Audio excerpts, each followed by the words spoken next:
জনাব মাওলানা আরিফুল ইসলাম হোসাইনি 2004 ব্যাচের সাবেক কৃতি ছাত্র। উনি শুধু সাভার থাকেন, আজকে চলে যাবেন। প্রোগ্রামের জন্য সময় দিয়েছেন। ভাইকে মঞ্চে আসে সংক্ষিপ্ত আলোচনা করার জন্য অনুরোধ জানাচ্ছি।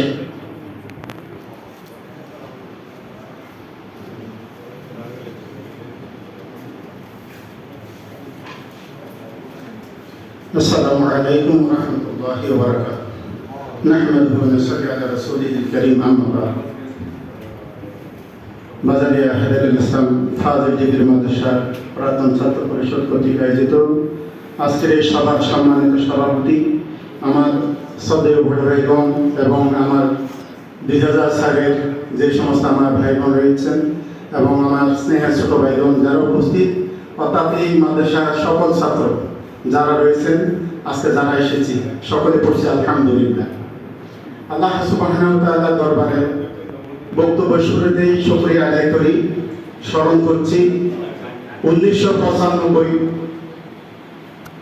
সাল আমাদের বাজারের শাহীন জামে মসজিদের সম্মানিত ইমাম এবং খতিব আমাদের হাফেজ মাহমুদুল্লাহ হুজুরের হাত ধরে হুজুর আমাকে নিয়ে এসেছেন 1995 সালে এই বাজারিয়া হেদায়েতুল ইসলাম ফাজিল ডিগ্রি মাদ্রাসা। 2000 সাল দাখিল পরীক্ষা, এখানে আল্লাহ সুবহানাহু ওয়া তাআলা দয়ায় আমাদের উস্তাদদের অত্যন্ত আন্তরিকতার মাধ্যমে এখান থেকে কৃতিত্বের সাথে রেজাল্ট করে আমি আলিম ভর্তি হয়েছি চট্টগ্রাম সোবাহানী আলিয়ায়। ফাজিল করেছি আলামিন বালিয়া কামিল মডেল মাদ্রাসায়, আবার কামিলও করেছি সোবাহানী আলিয়া থেকে। আলহামদুলিল্লাহ আমাদের উস্তাদের সুনজরে আপনাদের দোয়ায় আমি এখন বর্তমান খেদমতে রয়েছি ঢাকা সাভার আল আমিন বালিয়া কমপ্লেক্স মসজিদ মাদ্রাসা খানকা শরীফের খেদমতে রয়েছি। আমার আলোচনা করার কিছু নেই, আমি শুনতে পেরেছি আমার শ্রদ্ধেয় চাচা মাওলানা আবুল কাশেম নুরি সাহেব থেকে। আমি যেদিন এসেছি সেদিনে আমাকে বলছে, বাবা আমাদের এই মাদ্রাসার প্রোগ্রাম তোমাকে থাকতেই হবে। তো গতকাল আমার জুমার দায়িত্ব ছিল ঢাকার মধ্যে, আমার যেখানে খেলাফত দায়িত্ব, শুধুমাত্র রিজেক্ট টানে আপনাদেরকে দেখবো, আপনাদের থেকে দোয়া নেবো এই আশায় গতকাল জুমা মিস করে আজকে শনিবারে আজকে নাইটে ঢাকা চলে যাব। আপনাদের দোয়া এবং স্নেহ ভালোবাসা, সবচেয়ে একটা কথা না বলতেই নয়, যেহেতু 2 মিনিট দিয়েছে, এখন 2 মিনিট পাইনি, 2 মিনিটে শেষ করছি।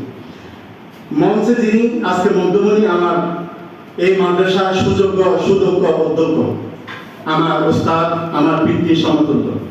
তিনি যখন 2004 সাল পর্যন্ত এখানে পড়েছি তখন উস্তাদ নয়, এখন 2022-এ যখন আল্লাহ পাক আমাকে আল্লাহর ঘর এবং নবীজির রওজা শরীফ জিয়ারতের সুযোগ করে দিয়েছেন, জান্নাতুল বকির মধ্যে যখন কবরস্থ করছে লাশ, তখন আমি ইচ্ছা করেছি আজকে এই লাশের পিছনে পিছনে যাব, সৌদিরা কিভাবে জান্নাতুল বকির মধ্যে লাশ দাফন করে।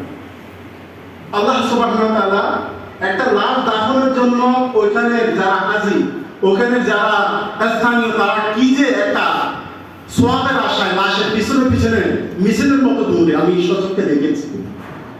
আল্লাহ পাক ফজরের নামাজের পরে মদিনা পাকের মধ্যে আমি একটি লাশের পিছে পিছে গিয়ে দেখলাম কবরে কিভাবে ওনাকে দাফন করে। তা আমি দেখলাম আমাদের এখানে যখন কবরে আমাদেরকে শোয়াই দেওয়া হয়, আমাদের লাশ শোয়াই দেওয়া হয়, আমাদের এই চেহারাটা ক্যাবলামুখী করে দেওয়া হয়। আর আমি সেখানে দেখলাম জীবনের সর্বপ্রথম ক্যাবলামুখী নয়, ডাইরেক্ট ফিটকে এভাবে ক্যাবলার দিকে করে দিয়েছে। সুবহানাল্লাহ। তো এটা আমার মাথার মধ্যে আসছে, আমি তো কখনো কিতাবের মধ্যে এটা পাই নাই। হজ থেকে আসার পরে সরাসরি এই মাদ্রাসায় এসে আমার উস্তাদের কদমের মধ্যে এসেছে। অফিসের মধ্যে আমার একটা তাজবি ছিল, আমি হুজুরকে যেটা ওখানে আমল করছি সেটা আমি হুজুরের হাতে হাত দিয়ে দিয়েছি।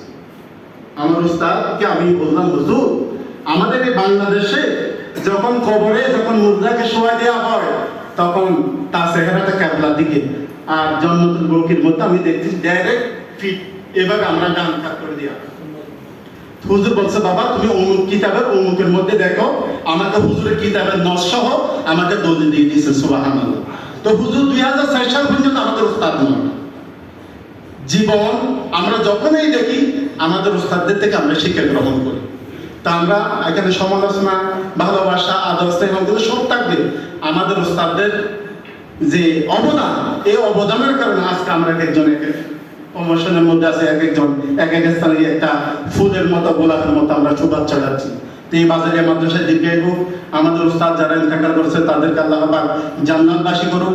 আমি আসার সময় আমার দুইজন সন্তান নিয়ে এসেছি।